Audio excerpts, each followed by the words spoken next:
হাতে হাত ধরে একসাথে লড়ে রুখবই সন্ত্রাস। এদেশের বুকে সুন্দর আর সত্যের হবে বাস। এই শপথ নিয়ে তাই আমাদের প্রস্তুত হয়ে থাকা। স্বাধীন দেশে উড়বেই যেন স্বাধীন পতাকা, স্বাধীন দেশে উড়বেই যেন স্বাধীন পতাকা। كبروا الله أكبر لا تهابوا الحاقدين، إن في التكبير نصر هذا درب الصالحين.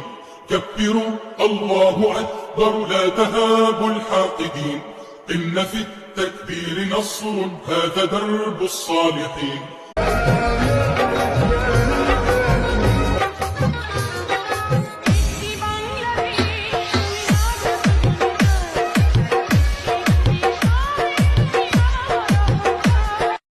আজকে 16ই ডিসেম্বর, তাই না? আমাদের কি দিবস?